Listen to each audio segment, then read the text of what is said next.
Les taxes déjà. Plus de pouvoir d'achat. Macron veut qu'il parte. La CSG. Augmenter les salaires. Je pense qu'il y a autant de revendications aujourd'hui que de gilets jaunes, en fait. Que veulent les gilets jaunes? Leurs revendications sont multiples et sont aussi nombreuses qu'il n'y a de problèmes dans notre système actuel. Destitution du président, salaire à vie, déprivatisation des services d'utilité publique, etc., etc. Cette liste est loin d'être exhaustive. Il y a une revendication qui revient de manière récurrente et qui, une fois adoptée, nous permettra de régler tous les autres problèmes de notre soi-disant république. Le référendum d'initiative citoyenne. La seule solution valable au jour d'aujourd'hui, à mes yeux, c'est le RIC. Ce serait d'avoir un référendum d'initiative citoyenne. Un référendum d'initiative citoyenne. Les gilets jaunes crient haut et fort n'avoir aucun porte-parole. Ils ne veulent plus être représentés. Chaque citoyen veut pouvoir faire entendre sa voix pour tous les sujets importants de son pays. Et justement, ce référendum, le RIC ou RIP pour populaire, permettra à chacun d'entre nous d'exercer directement cette souveraineté nationale et ne pas se reposer uniquement sur nos représentants. Mais qu'est-ce que ce référendum ?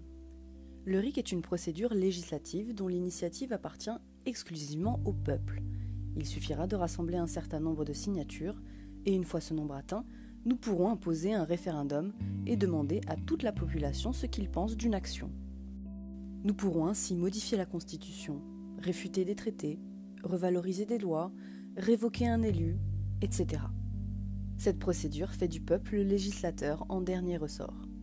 C'est la porte ouverte à notre pouvoir populaire.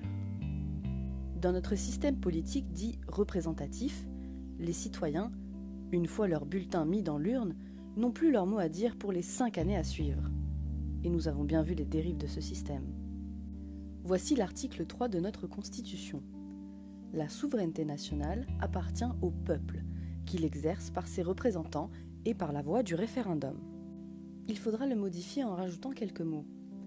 Et par la voie du référendum, d'initiative citoyenne en toute matière, y compris constitutionnelle et de ratification des traités. Cet article ne peut être modifié que par voie référendaire. Mais pas que. Les articles 11, 24, 39, 60 et 89 doivent également être modifiés. Article 11. Supprimé. Article 24. Le Parlement, ou le référendum d'initiative citoyenne, vote la loi. Article 39.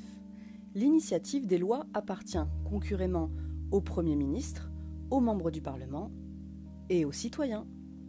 Article 60.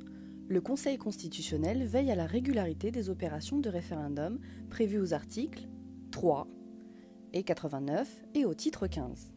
Article 89. L'initiative de la révision de la Constitution appartient concurremment au Président de la République sur proposition du Premier ministre, aux membres du Parlement et aux citoyens. Et rajouter, l'initiative citoyenne de révision de la Constitution est définitive si elle a obtenu lors de la consultation la majorité des 3/5 des suffrages exprimés.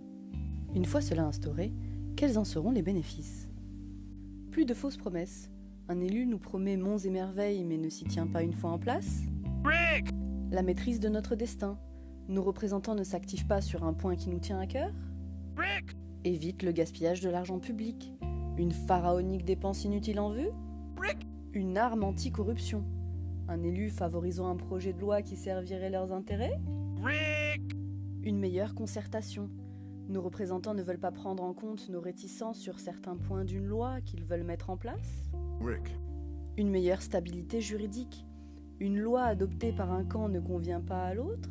Rick! Favoriser l'égalité des chances. Vous voulez améliorer vos conditions de travail mais n'avez pas de gros camions pour bloquer l'autoroute. Rick! Mais surtout, le RIC fera des citoyens des réformateurs. De nombreuses associations et collectifs de tout domaine ont dans leur carton des propositions de traités qui depuis des années sont méprisées par le jeu gauche-droite de notre système. Et évidemment, le RIC est très populaire. Plus de 82% des Français y sont favorables. Il a d'ailleurs souvent été inscrit dans le programme de nos élus, mais n'a jamais été abouti. Avec cet outil démocratique et efficace, des citoyens pourraient soumettre directement au peuple une procédure de convocation d'une constituante élue, d'autres une procédure de tirage au sort, D'autres encore pourraient proposer directement leur modification de la Constitution. Il est clair que le mouvement des Gilets jaunes, afin de pouvoir régler tous les problèmes que le peuple français subit, doit se focaliser sur une seule revendication, le RIC, le référendum d'initiative citoyenne.